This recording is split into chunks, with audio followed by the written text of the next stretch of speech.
Mi nombre es Gabriela Hernández Reyes, soy médico especialista en urgencias médico-quirúrgicas, soy egresada del Instituto Mexicano del Seguro Social del Hospital General de Zona número 8 y actualmente trabajo en el Hospital General Regional número 2 en Trauma de Villacuapa. Laboramos en una unidad que es unidad de choque y reanimación, generalmente mucha afluencia de pacientes graves, pues soy proveedora de ACLS, ATLS y BLS. Empecemos con la presentación. La rhabdomiólisis se define de acuerdo a el griego rhabdo, que significa estriado, mio, que significa músculo, y lisis, que significa dilución, y básicamente se refiere al daño muscular de etiología ya sea traumática o no traumática relacionado con la ruptura de la fibra musculoesquelética. Los primeros escritos, aproximadamente en 1881, se dice que se empezaron en Alemania. Antes se mencionaba como síndrome de Meyer-Betz, que fue el primer médico que lo describió. Generalmente se asociaba mucho a lesiones secundarias a guerra. En 1908 hubo un sismo en Sicilia y en Mesina, en los cuales se diagnosticó y se relacionó mucho a lesiones por aplastamiento. En 1940, Bayer y Bell lo describieron en 4 pacientes en un bombardeo que hubo en Londres. En 1942, el mismo Bayer y el colaborador que se llamaba Stead inyectaron mioglobina en torrente sanguíneo en conejos y vieron que así podían inducir esta patología. En 1959, Coreit y colaboradores relacionaron ya y la clasificaron en 2 grandes grupos, como de esfuerzo y no de esfuerzo. Y en 1972, Rowland y Penn ya vieron que tenían relación con defectos enzimáticos, sobre todo glucogenólisis, alteraciones del metabolismo del glucógeno. En cuanto a la etiología, pues tenemos diferentes. La principal y la que está más asociada a este tipo de lesión, pues es la secundaria trauma, sobre todo pues en sus primeros inicios en guerras, que sobre todo Primera y Segunda Guerra Mundial, un poquito más estudio en la Segunda, y está más estudiado sobre todo en medicina de desastres, específicamente terremotos y temblores. Otra etiología importante es por ejercicio, sobre todo ejercicios extenuantes, fisicoculturistas, o bien cualquier paciente que esté cargando pesos por arriba por lo menos de 5 veces de su peso actual. Otra es una hipoxia muscular, secundario a falta de flujo sanguíneo, defectos genéticos, sobre todo alteración del metabolismo de glucógeno y algunos defectos enzimáticos hepáticos. Dentro de las infecciones pues tenemos desde el citomegalovirus, VIH, algunas infecciones por estreptococo, estrafilococo, cambios en temperatura corporal, clásicamente la hipertermia maligna o bien la hipotermia, alteraciones de metabolismo y electrolitos, varios, y en cuanto a drogas y toxinas, pues pueden ser diversas, desde etanol, por ejemplo en medicamentos el clásico pues son las estatinas, algunos otros usados como los opioides, la fenitoína y entre muchos otros. Hay que recordar que la fisiología normal de los músculos en reposo, pues vamos a tener mucha intervención de canales iónicos, específicamente el sodio-potasio, el sodio-calcio, todos van a estar situados en la membrana plasmática y van a mantener bajas concentraciones intracelulares de sodio y calcio y altas concentraciones de potasio dentro de la fibra muscular. Cuando hay lesión de esto, pues esto se va a invertir, va a haber más liberación de potasio al torrente sanguíneo y va a haber más colección intracelular de sodio y calcio. Hay que recordar que el resultado de la despolarización del músculo es una afluencia de calcio de las reservas almacenadas en retículo sarcoplásmico en el citoplasma, haciendo que las células musculares se contraigan, por lo tanto, secundario al entrecruzamiento de la actina y miosina. Todos estos procesos van a ser dependientes de la disponibilidad de suficiente energía en forma de ATP. Por lo tanto, cualquier insulto o cualquier daño a este tipo de canales y la lesión directa como tal de los miocitos va a tener como consecuencia la reducción de la biodisponibilidad del ATP y una vez que no haya ATP, pues va a haber interrupción del equilibrio adecuado de los canales iónicos sodio-potasio y sodio-calcio. Por lo tanto, pues como ya mencionábamos, una afluencia intracelular excesiva de sodio y potasio, y un aumento de sodio intracelular va a extraer agua de la célula y alterar la integridad del espacio intracelular. Asimismo, la presencia prolongada de niveles altos de calcio intracelular pues va a conducir a una contracción miofibrilar sostenida, que a su vez va a agotar más la producción de ATP y las reservas del mismo. Además que la elevación de calcio de manera secundaria pues va a activar las proteasas, las fosfolipasas calcio dependientes, y así promover la lisis de la membrana celular como tal, causando mayor daño a los canales iónicos. El resultado final de todas estas alteraciones pues va a ser en el medio de las células un músculo que va a tener una importante cascada inflamatoria, y además va a haber como tal necrosis de las fibras musculares y el músculo como tal al espacio extracelular y finalmente al torrente sanguíneo. Entre las mismas pues vamos a tener la CPK, que es como la clásica que se hace la determinación. Se dice que arriba de 5000 van a pronosticar la severidad de la rhabdomiólisis, pero el diagnóstico como tal lo podemos hacer con 5 veces por arriba de la CPK base que tenga el laboratorio en el cual nos encontremos, y hay que hacer énfasis en que la elevación inicial se va a iniciar en las primeras 2 a 12 horas, va a tener un pico de 1 a 3 días y el descenso final van a ser de 3 a 5 días posteriores, que va a depender de la reanimación y de las condiciones previas del paciente. Otras de las enzimas que se activan y que se liberan a torrente sanguíneo pues son la aldolasa, la mioglobina, la deshidrogenasa láctica. El diagnóstico, ¿cómo lo vamos a hacer? Pues va a haber una tríada clásica, ya sea que el origen sea traumático o no traumático. El principal va a ser la orina oscura, que se puede encontrar clásicamente como orina de Coca-Cola. El dolor muscular generalizado, sobre todo en aquellas zonas que tengan sitios y grupos musculares fuertes, por ejemplo brazos, piernas, pero el dolor no es específico, puede ser totalmente en toda la economía. Y el paciente va a presentar postración, es decir, va a tener incapacidad para realizar movimientos y completar arcos musculares en general. El diagnóstico nosotros lo vamos a realizar de acuerdo a estudios de laboratorio.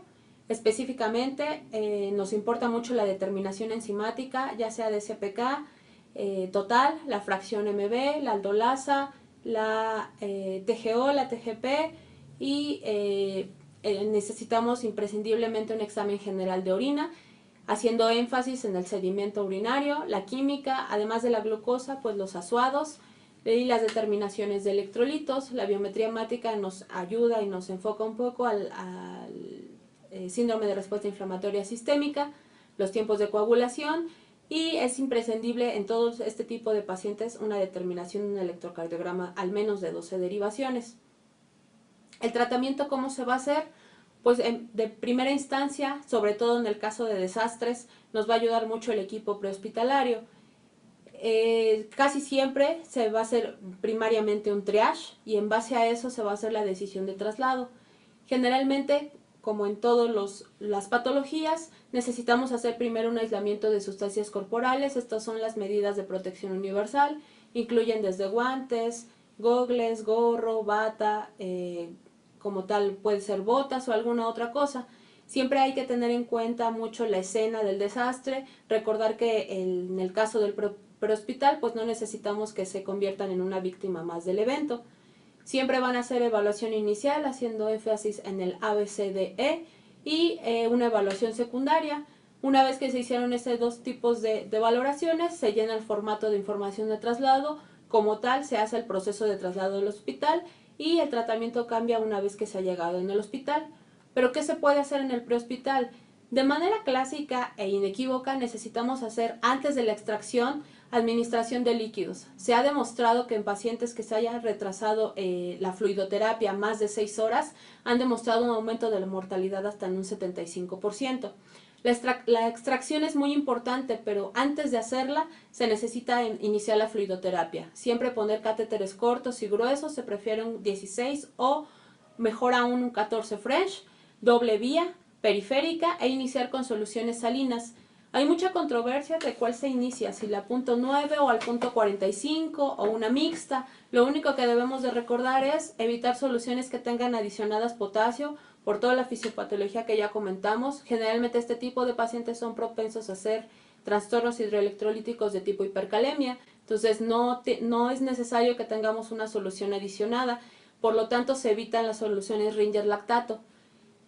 Dependiendo de la etiología y sobre todo de la literatura que se verifique, generalmente de primera instancia se utiliza el punto 9 en prehospital y se inicia en los adultos en la primera hora, son 1000 cc por hora, y continuar esa carga hasta llegar a hospital. Se prefiere que no se tarde más de 90 a 120 minutos con todo y la extracción. En caso de los niños, la infusión ha de ser de 15 a 20 mililitros por kilogramo por hora. Y una cosa especial que hay que poner énfasis es que están totalmente contraindicados los coloides, a pesar del que el paciente se encuentre como tal hipotenso. Siempre se van a preferir primero cristaloides y evitar las soluciones, sobre todo de Ringer lactato.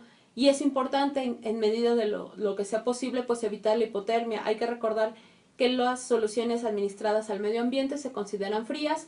Lo ideal sería calentarlas de 40 a 42 grados y así infundirlas. Propiamente cuando el paciente ya llega a hospital, tenemos igualmente que realizar evaluación primaria y evaluación secundaria, que es diferente a la que se hizo en el medio extrahospitalario. Evaluación primaria, pues muy similar a la que se hace en prehospital, va a consistir en A, B, C, D, E. A, que es mantener vía aérea con control de columna cervical.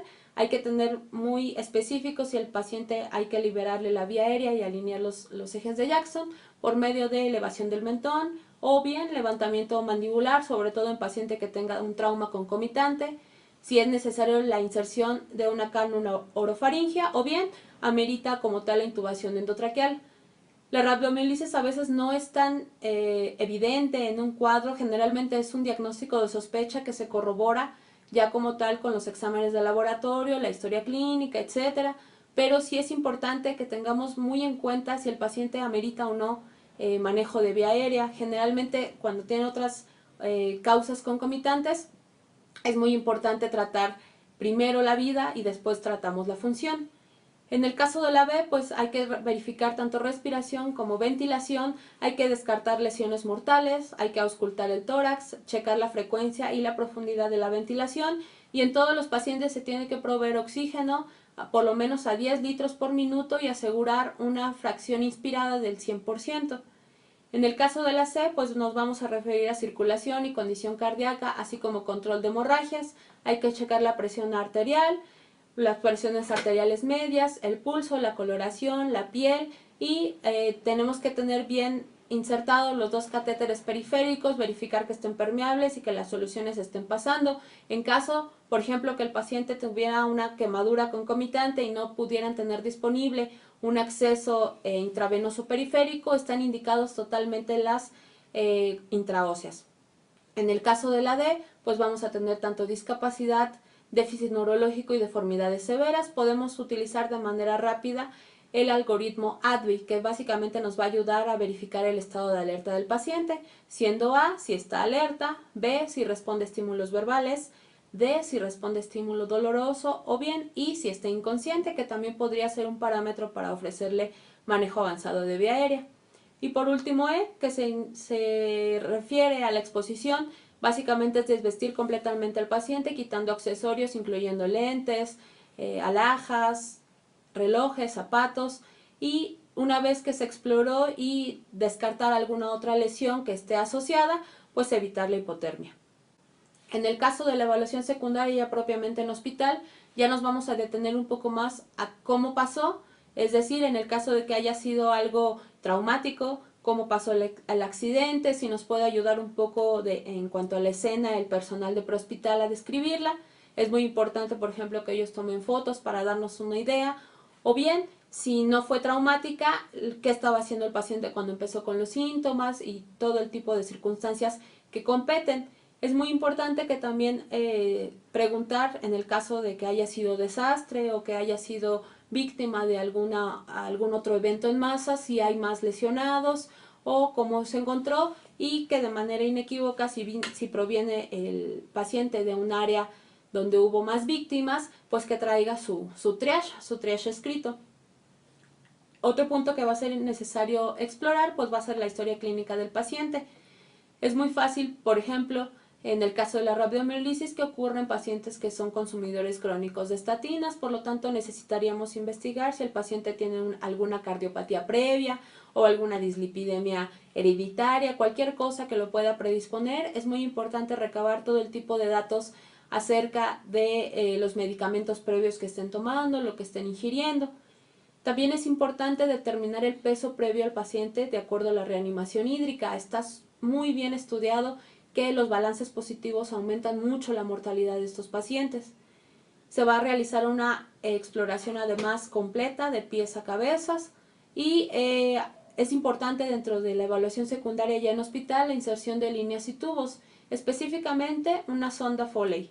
La sonda Foley nos va a ayudar sobre todo va a ser nuestra regla de manejo para la reanimación hídrica, ya que nos va a cuantificar el gasto urinario en el cual nosotros nos vamos a basar. El gasto urinario, voy a hacer un énfasis aquí, generalmente en el paciente con rabdomiólisis se prefiere que sea de 75 a 100 mililitros por hora, o bien 200 mililitros por hora como un estándar. Depende la severidad de la lesión y si tiene algún otro trauma concomitante. Otro de los rubros durante la evaluación secundaria pues es la restitución hídrica. Generalmente la restitución hídrica pues ya se empezó desde prehospital. Ya cuando llegue a hospital nosotros básicamente nos vamos a normar mucho del gasto urinario. La restitución hídrica generalmente se puede iniciar, ya veíamos, con 1000 cc de solución salina por hora e irlo normando. Nosotros preferimos un gasto urinario aproximadamente de 200 mililitros, pero va a depender mucho de las condiciones clínicas del paciente. Se van a hacer además pruebas secundarias o ya especializadas como tomografía, toma de rayos X si tuviera algún trauma concomitante. La monitorización de la restitución hídrica tiene que ser horaria, es decir, cada hora hay que estar determinando el drenaje y el gasto. Es muy importante también darle énfasis al manejo del dolor y la ansiedad. Hay que recordar que se van a tratar de evitar en lo posible los AINES, ya que son nefrotóxicos per se, y se le va a dar un énfasis a lo que son, o al menos más ponderancia a lo que son los opioides o los narcóticos como tal. El apoyo psicológico que tiene que tener este tipo de pacientes y el cuidado de heridas, sobre todo los que necesiten fasciotomías o bien como tal amputación. Hay rubros bien específicos acerca del tratamiento intrahospitalario. Alguno, por ejemplo, de ellos es el caso del bicarbonato de sodio. ¿Para qué nos va a ayudar? Es muy eficaz en cuanto a alcalinización urinaria. Hay que recordar que se prefiere que este tipo de pacientes mantengamos el pH urinario alrededor de 6 a 7, ideal 6.5. Cuando no se tiene esto, es decir, que tenga un pH, por ejemplo, de 5, se va a utilizar la alcalinización urinaria. ¿Y cómo se va a hacer? En 1000 cc de solución, ya sea salina al 0.45, salina al 0.9 o bien una glucosada al 5%, se van a agregar 100.000 equivalentes de bicarbonato de sodio y estos a su vez se van a pasar para 24 horas. Siempre hay que tener determinación de los electrolitos urinarios, así como del pH, y nos vamos a normar de acuerdo a cómo está el pH y si vamos a aumentar o a disminuir o bien a suspender totalmente el bicarbonato. Una indicación para suspender la alcalinización urinaria es que alcancen un pH sérico por arriba de 7.5. Y el bicarbonato también nos va a ayudar además para la corrección de la acidosis metabólica y es por excelencia una medida antihipercalemia. Otro medicamento que está muy controvertido pues es el manitol. El manitol recordamos que es un diurético de tipo osmótico, tiene efectos vasodilatadores y efectos antioxidantes, va a disminuir además la presión intracompartimental muscular. Antes se decía que era un excelente diurético para poder administrarlo en este tipo de pacientes, pero lamentablemente no hay estudios que avalen su uso rutinario. Además, tiene muchas alteraciones a nivel hidroelectrolítico que de por sí ya tiene el paciente. En realidad, del 2014 para acá, en las revisiones, sobre todo de medicina del desastre, ya no se recomienda su uso. En el caso de los narcóticos, se utiliza por excelencia la morfina de 2 a 4 miligramos IV, siempre usarlo de manera intravenosa. En otras literaturas, sobre todo antes de 10 años, se utilizaba mucho de manera intramuscular cuando a veces no se tenían las vías disponibles, pero se ha considerado que tiene una absorción errática, por lo tanto ahorita está totalmente contraindicado, únicamente se prefiere la presentación endovenosa. En el caso igual de el potasio, recordar que tienen muchas alteraciones a nivel de potasio, sobre todo hipercalemia por la liberación tan exorbitante que hay en torrente sanguíneo, por lo tanto se utilizan medidas antihipercalemia. Otro tratamiento que se puede utilizar y sobre todo es para complicaciones que acompañan a la radiomielisis, específicamente el síndrome compartimental, pues va a ser la fasciotomía. Y tiene muchos riesgos también, sobre todo los que se van a incluir, pues son la infección, sobre todo porque los tejidos van a estar expuestos, las heridas que se pueden causar de manera secundaria al inicio de la fasciotomía, puede haber también pues alteraciones sensoriales y motoras a largo plazo. Las amputaciones van a estar indicados sobre todo cuando corra peligro la vida del paciente. Siempre están indicadas totalmente una vez que ya se establecieron los criterios para poder hacer amputación de la extremidad. Sobre todo las principales son cuando el éxito de la recuperación pues es muy poco probable, sobre todo de la extremidad afectada, cuando haya como tal pérdida de hueso, pérdida extensa de tejidos blandos, de músculo, o bien haya pérdida de sensibilidad distal y motora en relación a los principales nervios periféricos dañados. Y las lesiones vasculares que sean mayores pues van a requerir una reconstrucción vascular para restaurar el flujo. Si estamos en un hospital que no se cuenta con ello, pues probablemente en lugar de esperar sea más benéfico que tengan una amputación terapéutica. La rabdomiolisis en general pues es un padecimiento que a veces no está tan bien diagnosticado. Muchas veces el paciente llega con alguna quemadura concomitante, alguna fractura expuesta o alguna otra cosa que va a entorpecer un poco el diagnóstico. Siempre hay que tenerlo muy bien en cuenta porque hemos visto que a una reanimación pobre o una reanimación escasa que sea más allá de las 6 horas, el fracaso renal es un 78% de probabilidad que el paciente lo haga y que finalmente no recupere la función hasta un 13%. Entonces, es de ahí la importancia de diagnosticar oportunamente, tratar oportunamente la patología. Y pues eso sería todo. Espero que les haya servido, espero que hayan surgido muchas dudas a partir de esto. Vamos a estar contestándola vía internet. Muchas gracias a Mudem.